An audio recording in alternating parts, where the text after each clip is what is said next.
Today, Black history is about unity.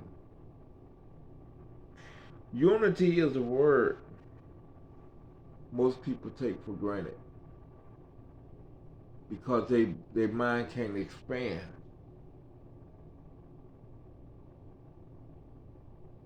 Oh, me and my family got unity. Yeah, we got unity. We ain't talking about you and your family. We talking about black people as a whole. The most powerful weapon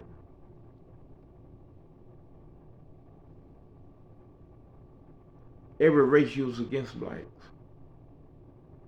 is putting us against each other. Like when I was talking to President Clinton and we were going over my history, he kept putting me against Malcolm X and Martin Luther King. He kept saying, the experts say if y'all go into a room in a deep debate, Martin Luther King and Malcolm X will run out of there not wondering what just went on. Who is this kid?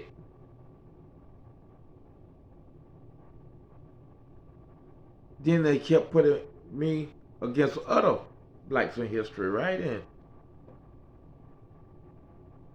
And I'm like, why we got to be against each other? We all on the same team.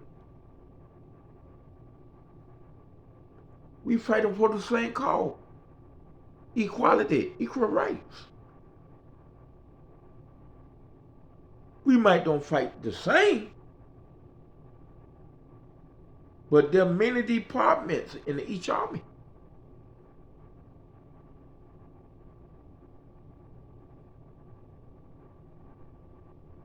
We many departments in each army. And I'm quite sure me, Martin Luther King, Malcolm X, when it all came down to it and you put us in the room, I guarantee we all gonna come out shocked. I'm gonna be shocked at their smartness. I'm gonna be shocked at their leadership. I'm gonna be shocked at their caring for humanity. We're not against each other, we together. But remember, separation is their weapon. Now let me go back to when I was a slave. Again, after a major fight, these two groups, clan groups, want to chat with each other because they never get to see each other. And it'll probably be the last time they see each other. They only met because I had to fight their best clan fighter. And they went to talking about unity. And then what the clan leader said, these are words of a clan leader. He say, individually, can't no race touch a black race. Individually, no matter what the event may be, sooner or later that black race gonna come out on top. That's why we choose them as slaves.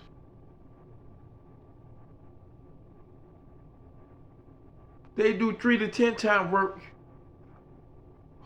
more work than the average of the race. Say, but one thing that keep them apart is unity. Say, we got them to get on them ship for little or nothing. We just told them we barbecue along the outskirts of the beaches.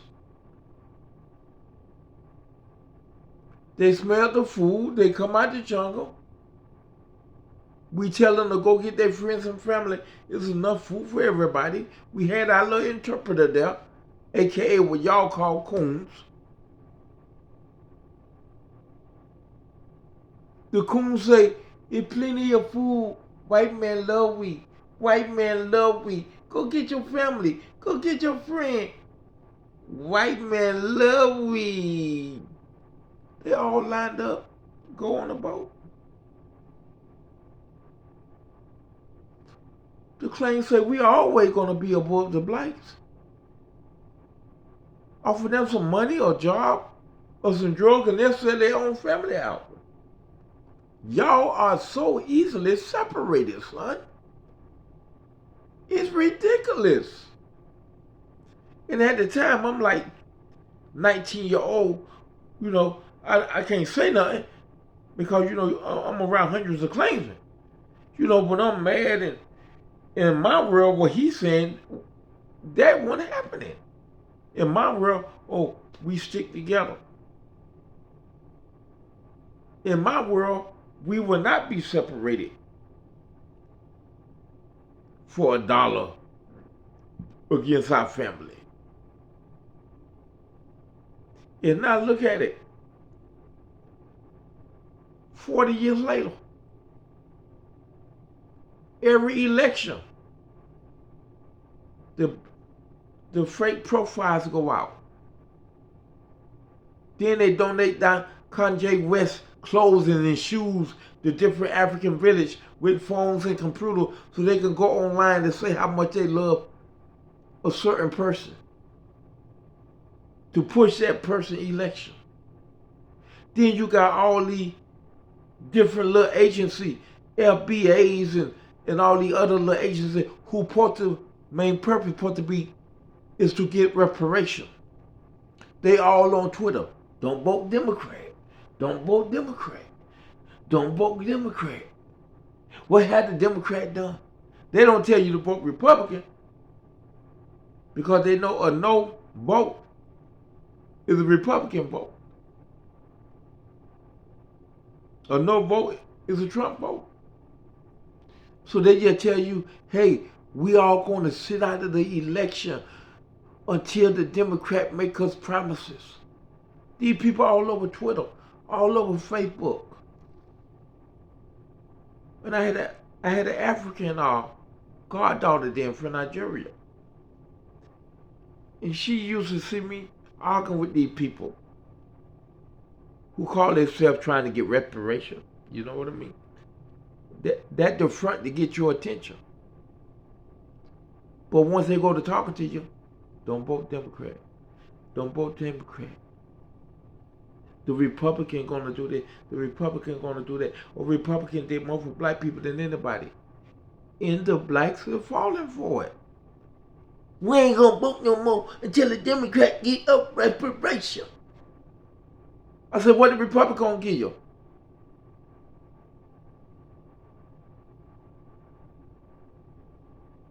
Yeah, it's all over. When they say what the Democrat done did for black, say what the Republican done did for black.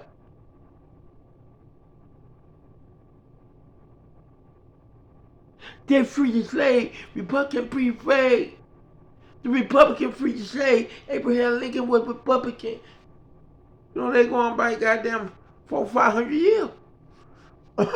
You know? And that's just how dumb or easily persuaded they think we are. They keep us separated.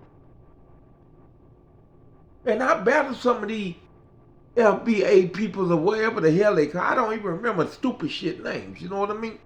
Because they're all about unity. They're keeping us separated. The FBA, they go against the Africans. They go against the Caribbeans. They go against all other blacks. We are foundational Black America. We are the children of ancestors, slaves. And they want to separate against everybody. And it ain't even about separation. I mean respiration. Because their main purpose is to try to get you not to vote Democrat. That's the main purpose. And I asked them questions. What about Martin Luther King? They never answered none of the questions. What about Malcolm X? What about Harriet Tubman? What about Nat Turner? And I did 30 of them like that. And none of them know who these people were. That's when I say, y'all ain't even from America, man. Oh, please don't tell nobody. Don't tell nobody. Why don't you join us to try to make people not vote Democrat? I say, but what is it to you? You in a different country. No, Trump gonna help the whole world. He gonna help the whole world. And some of them try to play it off just like, oh, dude, man, we were born in the 80s, man. We don't know none of them old people of Martin Luther King or Malcolm X. I said, y'all were born in America, y'all know. I said, they push them every Black History Month. But see what I mean? They go out their way, whoever running for office. And it just started happening. They go to other countries, recruit people to go online, to flood the online with people who like them. I went in one chat room, and it's funny. It was a Black History chat room. It was 6 dudes talking. Clearly they African. You could tell the way they talk they were African, right? But they play like they from Wyoming, Massachusetts, Georgia, Florida. You know, these 6 dudes talking in. And one of them say, you know, Donald Trump, him be the choice. Him the greatest man on earth. Then the other Africans could say, yeah. The right decision would be to vote for Trump. You know, they talk in a little circle, but they want everybody to read their conversation. So I'm looking in their profiles, right? They got all Africans friends. You look at the places they visit, all in Africa. Their favorite movie, African movie. Their favorite sport, soccer. I say, I confronted them. And after I busted them, they admitted, yeah, we for Trump. We African. Because African Americans stupid. Y'all need to vote for Trump. Y'all need to vote for Trump. You know? That's crazy. Separation.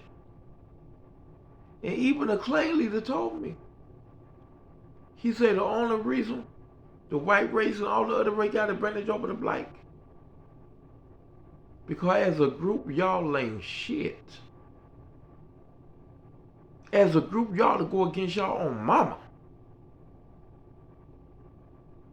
Because y'all weakness for the word free. Y'all weakness for money. Y'all weakness for anything negative is beyond all races. Stop letting them separate us. Thank you and God bless.